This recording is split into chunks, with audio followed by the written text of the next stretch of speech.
هۆکاری ئاڵۆزیەکان لە هەرێمی کوردستانە تورکیا هۆکاری سەرەکیە سیاسەتی نەتەوەپەرستی و فاشیانەی تورکیا بەرامبەر بە گەلی کورد بەرامبەر بە شۆڕشی باکووری کوردستان کە سیاسەتێکی نەتەوەپەرستی فاشیانەی هەیە ئەوێت لە ڕێگەی زەبروزەنگ و چەک و تەقەمەنی و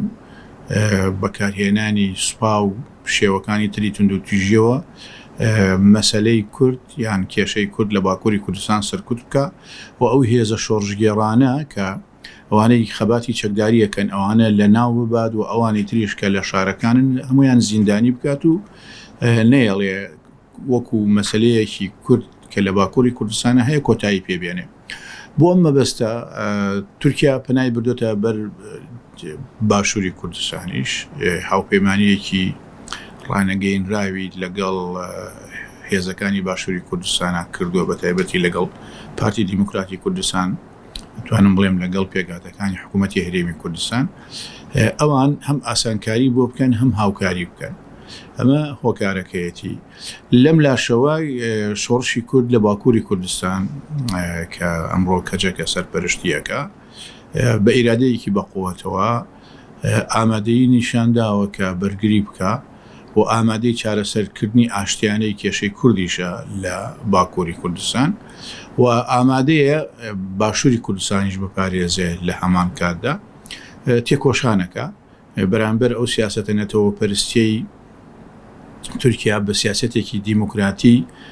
وەستاوە و لە هەمان کاتدا ئەو زەبروزەنگەی کە تورکیا بەکاری هێنێ گەریلاکان لە ڕێگەی ئیرادەی خۆیانەوە لە ڕێگەی توانا سەربازی و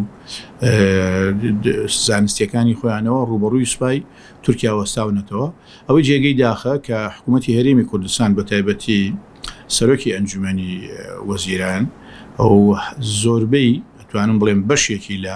پارتی دیموکراتی کوردستان دووربین نین لەو بەرامبەر بەو سیاسەتەی کە تورکیا هەیەی ئەوەی کە ئیبینین دووش دەڵێن یەکەم مەڵێن پێشمەرگە بۆی هەیە بچێتەوە سنوورەکانی خۆمان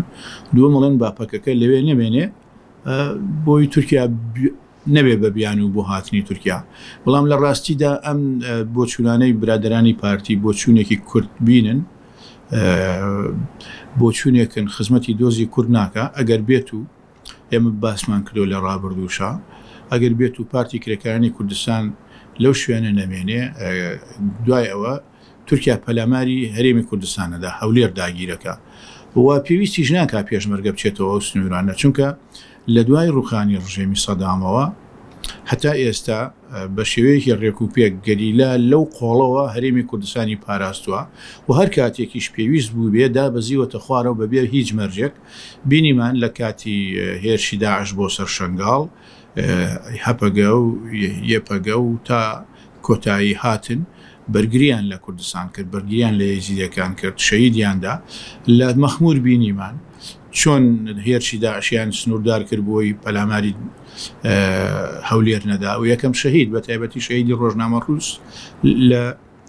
لە مەخمور هێزی هەپەگە بوو لە کەرکووک بینیمان لەبەرەوە پێویست ناکە پێشمەرگە بچێتە ئەو شوێنانە هیچ پێویست ناکە پێشمەرگە با بچێتە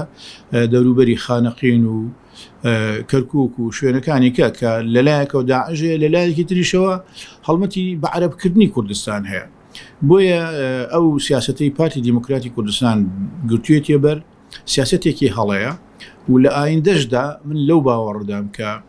پارتی زۆر زەرەکە تا پارتی کرێکارانی کوردستان پارتی کرێکارانی کوردستان لە حاڵەتێکیشە لە قەندیل هەڵکەنرا هەندێک شوێن پاشەکشێتیەکە ئەچێتە شوێنێکە پکەکە وەکو هەرێز وایە هەرێز گیایەکە لە سەرەوە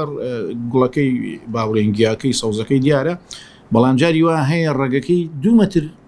لەژێر ئەرزەکە بۆ شوێنەکانی کە ڕۆشتەوە لە شوێنێکی هەڵەیاتەوە بەڵام بەداخەوە پارتی دیموکراتی کوردستان بە تایبەتی حکوومەتی هەرێمی کوردستان تووشی بەسیترین کێشە ببن یەکسەر کۆتایی بۆ ئەزمونەی خۆمان دێ لەبەرەوە ئەمە هەڵەیەکی استراتیجیە کە پارتیەکە و ئەوێ حیزبەکانی کە هاوکاری بکەن بە تایبەتی لەم ماوەیە زۆر پەلاکە لە یەکگرتنەوەی هێزی پێشمەرگە هێزی خۆیان هێزی هێشتای خسۆتە سەر وەزارەتی پێشمەرگە و بە بەردەوامیش داواکە لە یەکێتی بۆی هێزی هەفتا بخاتە سەر وەزارەتی پێشمەرگە و ئامانجی ئەوەیە بۆ ئەوەی هێزی هەفتا و هێزی هێشتا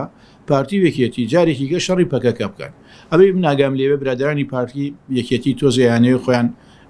دوور بگرن لەو شەڕە و هیوادارم بەردەوام بن لەسەر و سیاسەتیان کێشەکە زۆر گەورەیە تێگەیشتنی پارتی بۆ کورد و بۆ کوردایەتی و بۆ سیاست و بۆ بەڕێوەبردننی وڵات زۆر سەیرە یعنی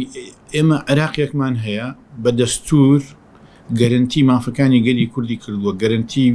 دەستکەوتەکانی هەرێمی کوردستانی کردووە کە ئێستا بەدەست بە شێوەیەکی گشتی بەدەست پارتی دیموکراتی کوردستانەوەیە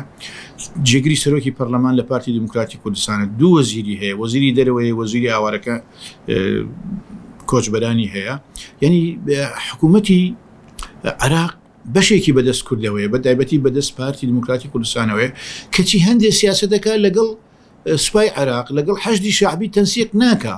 بەس دێت لەگەڵ میتی تورکی تەنسیقەکە لەگەڵ سوپای تورکیا تەنسیقەکە کە اعتراف بە هەرێمی کوردستان ناکە کە بە هەرێمی کوردستان ئەڵێ باکووری عێراق کە ئەو دەستوری عێراق کە دانی بە مافی گەلی کورداناوە تورکیا اعترافی پێ ناکە زۆر شتێکی خراپەکە ئەمە سیاسەتێکی زۆر هەڵەیە سیاسەتێکە یعنی بەڕاستی کوردبینانەیە ناواقعیانەیە بۆ بەرژەوەندی گەلی کورد خراپە بۆیە پارتی لە باتیەوەی کە کێشەکانی گەلی کورد لە ناوچە جێناکۆکەکان حەلکە هەوڵ بدە مادەی 140 جێبەجێ بکرێ کەچی زۆر بەداخەوە لەولاوە سپای تورکایەنێتە ناو ڕێگەی بۆ خۆشەکە بە شێوازی جیاواز ڕێگەی بۆ خۆشەکە لەوانێ زانیاری جیاوازی بداتێ لەسەر ڕەوشی گەریلا و شوێنەکانیان و تاکۆتایی ئەمە سیاسەتێکی نەنەتەوەیە نە دیموکراتیە نە سیاسەتێکە خزمەتی سیادەی هەرێمی کوردستان و عێراقەکە چکە پارتی خۆی یەکێکە لە حیزب دەسەڵاتدارەکانی هەرێمی کوردستان و عێراقیش خۆی دژی ئەو سیادەی هەرێمی کوردستان و عێراق ئاسانکاری بۆ تورکیاکە یعنی ئەگەر ئەم ڕخنەیە ڕوبەڕووی پارتیەکان بکەیتەوە ئەڵێ نێمە هێزی وامان نییە بەرگری لە تورکیا بکەین کاکە خۆمە بەهێز نابێ بە سیاسە دەبێت یعنی تۆ لە هەرێمی کوردستان لەوانەیە 30 قونسڵێتی وڵاتانی جیاجیا هەبێ بە تایبەتی وڵاتە زلهێزەکان ئەمە ڕێگەیەکە کە قسەیان لەگەڵاکەی بۆی تورکیا پاشەکشێ بکە دوو لە عێراقا خۆت هینۆی هەیە پەیوەندی هەیە لە عێراقا وەزیری دەرەوە کووردە وەزیری دەرەوە پارتیە سەرۆک کۆمار کووردە لە ڕێگەی ئەوانەوە بێ فشار بکەیت کاکە خۆی بەنسبەت تورکیاوە تورکیا ئەوێ ویلایەتی مووسڵ بە کەرکووکیشەوە خاتەوە ژێر دەستی خۆی بەشێک لە سووریا بەشێک لە عێراق بە تایبەتی هەرێمی کوردستان ئەڵێ بە گوێرەی هین پێش جەنگی جیهانی یەکەم ئەوانە عید بە خۆمان بوونوە کاتی خۆشی کە پەیمانی لۆزان بۆیان بڕیاری عەسەبەت العومەم هەیە هەندێ مافی داوە بە تورکیا بەڵام تورکیا و مافانەی وەرنەگرتەوە داوایەکە بەڵام مشکلەکە چیە ئێمە ئەوە کۆن بووە ئێمە بێ یعنی چەندان ئیمپراتۆریەت هەبووە لە جیهانە ڕووخاون کۆتاییان پێهاتووە ئیتر نابێت تۆ بیت باسی شتە کۆنەکان بکەیت باشە ئەگەر تورکیا باسی شتی کۆنەکە ئەبێ ئەترافیش بە جینۆساید یەرمەنەکان بکە تورکیا ئەو شتە خراپانەی کە کردوویەتی اعترافی پێ ناکە داوای دژی ئەوەستێتەوە بەڵام هەندێک شت لە سەردەمی ئیمپراتۆریەتە کە لە دەستی چووە ئێستا داوایەکە ئەمە سیاسەتێکی ڕازنیە ئەمە لەگەڵ ناوەڕۆکی سیستەمی سیاسی ئەم سەردەما ناگونجێ خۆ کاتی خۆی بەریتانیاش ئیمپراتۆر بووە فەڕەنساش هەر بوو هەمان شێوە هۆڵندا پرتۆغاڵ نەمسا ئەڵمانیا کوێ شوێنیان بەدەستەوە بووە قابلی ئێستا بێن داوای بکەنەوە لەبەروی ئەم سیاسەتە هەڵانەی ناواقعیانەی تورکیا بەس لە هەرێمی کوردستان جیانە بێتەوە ئەوە بوو وەزیری دەرەوەی وەزیری بەرگری تورکیا ڕۆژ بۆ لیبیا لێدوانێکی زۆر هەڵیدا کە على ئەساس تورکیا بەشێکە لە خاتکی تورکیا عفو لیبیا بەشێکە لە خاکی دەوڵەتی عوسمانی و ئێسەی تورکیا بەهی خۆمان ێزین بەس عەرەبەکان و لیبیەکان وەڵامێکی جوانیان دایەوە بەس لێرە ئەمان هەموو ڕۆژێ ئیهانەمانەکەن اعتراف بە زمانمان ناکەن اعتراف بە دەستکەوتەکانی باشووری کوردستان ناکەن تهدید دەکەن ڕێن یین ئەتانگرینەوە قسە ناکەین ئێمە بەشێکین لە عێراق توانین لە ڕێگەی عێراقەوە لە ڕێگەی نەتەوە یەکگرتووەکانەوە لە ڕێگەی دۆستەکانمانەوە وەکو ئەمریکا و ئێران و ئەوانە ئەم دیعاە و هەڕەشە و گوڕشانەی تورکیا ڕابگرین بەڵام بەداخەوە ناکرێت یعنی ئەمانە هەنگاوی بۆ نانڕێت خۆی زۆر بەداخەوە هەندێک جار ئەو کەسانەی کە قسە ئەکەن هەز بە بەرپرسیارەتی ناکەن یا ئەو ڕاگەیاندانە ئێمە کێشەمان زۆر لەسەر ڕاگەیاندنەکان نییە چونکە جاری وایە ڕاگەیاندن زانیاری لە بەدەستەوە نیە جاری وایە ڕاگەاندن ینی بەکەوێتە ژێر کاریگەری شتی عاتفێوانە بەڵام ئێمە کێشەکەمان ئەوەیە کە لە هەرێمی کوردستاندا هەندێک بەرپرسەیە زۆر تون لێدوانەدەن بە تایبەتی کاک مەسرور بەرزانی کە سەرۆکی ئەنجومەنی وەزیرانە ئەو سەرۆکی حکوومەتەوە حکوومەتە هی هەموو گەلی کووردا ئەسلی نابێ خۆی بخزێنێتە نێوان ناکۆکیەکانی نێوان تورکیا و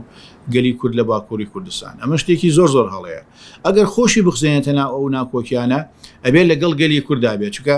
کوردەکانی باکوور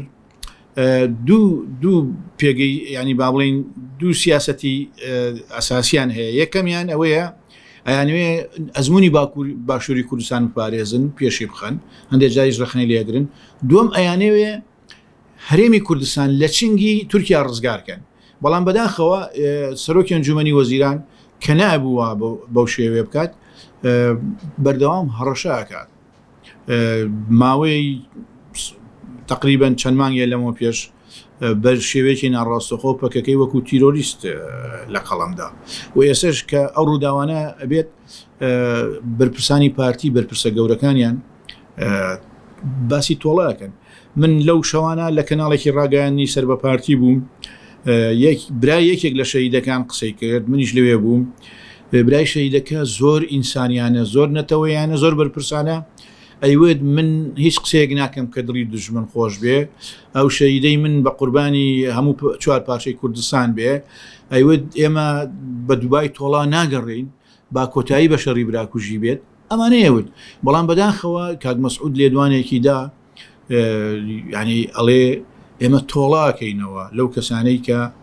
ئەو پێشمەرگانیان شەهید کردووە بەردەوام تورکیا وای کردووە کێشەکەی ئێمە لێرەدایە ئایا ئێمە بۆ ئەوە نەگوێ لە تورکیا بگرین ئێمە بەشێکین لە عێراق ئەگەر لە ڕابردووە ینی بۆ نمونە لە خەباتی چەکداریات تۆ هەندێک پێویستە بە ئێرانە هەندێک پێویستە بە تورکیا هەیە بەس وەکو تاکتیک خۆ ئێمە هێزەکانی تر هێزەکانی ڕۆژەڵاتی کوردستان و هێژەکانی باکووری کوردستان علاقیان لەگەڵ عێراقا هەبووە علاقەشیان لەگەڵ ئێرانە هەبووە بەڵام لەسەر حسابی کورد تەواو نەبووە ئەمانەی ئێرە ئەمانەی ئێمە ئەو علاقەتی کە دروستیەکەن لەگەڵ پارتی و لەگەڵ تورکیا و لەگەڵ وڵاتەکانی کە ڕێک لە دژی پارچەکانی تری کوردستانە تورکیا ئەگەر هەوڵ بدا تورکیا هەوڵی خۆیەدا تورکیا ئەوێ کورد با بە شەڕ لەگەڵ کووردا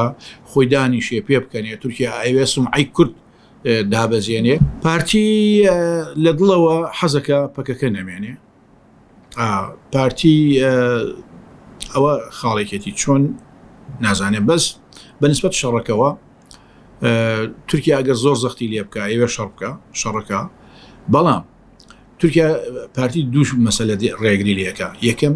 ترسیەوەی هەیە لە شەڕەکە سەرکەوتو نەبێ ترسیەوەی هەیە لە شەڕەکە بشکێ و قەناعاتی شمایشکێ ئەمە خاڵی یەکەمە خاڵی دوم نایەوێت خۆی بە تەنها بیکات ئەوێ یەکێتی و هێزەکانی تریش لەگەڵ یابن بۆ نمونە من ێستا ئاماژەم پێکرد پەلەپەلەکە لە یەک خستنەوەی هێزی هەفتاوەشتا بۆی هەوڵدا لە یەکێتیشی لەگەڵا بێ چارەسەر زۆر ئاسانە ینی ئێمەی کورد ئەبێ جارێ بە تورکیا بڵێن پەیامی کورد ئەوە بێ ئەمە کێشەی شەڕی تورکیا و پەکەکە و ئەوانە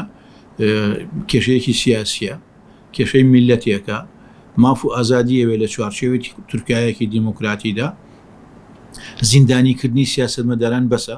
تۆبارانکردن و بەفرۆکە بردومانکردنی قەندیل و مەخمور و شوێنەکانی کە بەسە هیچ ئەنجامێکی نابێ بێژگە لە ماڵوێرانی و دابڕانی کۆمەڵایەتی و تێکدانی ئاشتی کۆمەڵایەتی لە نێوان پێگاتە نەتەوەی و ئاینی و مەزەبیەکان و تا کۆتاییەوانە بەنسبەت پارتیەوە چی بکە ئەبێ پارتی گوێ بە تورکیانەیە ئەو سیاسەتی تورکیا سیاسەتێکی ناڕەوایە پارتی و حیزبێکی گەورەیە لە هەرێمی کوردستان و لە عێراقیشە ئەبێ کارتی هەرێمی کوردستان و کارتی میلەتی کورد و یەکێتی نەتەوەی کورد و کارتی عێراق بەکاربێنێ بۆ وەستان بەرامبەر بە سیاسەتە ناڕەوا و داگیرکاریەکانی تورکیا ئەگەر وان نەکە یەکەم هێزی سیاسی تاوان بە شێوەیەکی گشتی کورد زەرەرەکە ئەگەر سیاسەتی تورکیا سەر بکەوێ بەڵام یەکەم هێز کە زۆر زەرەرەکە پارتی دیموکراتی کوردستان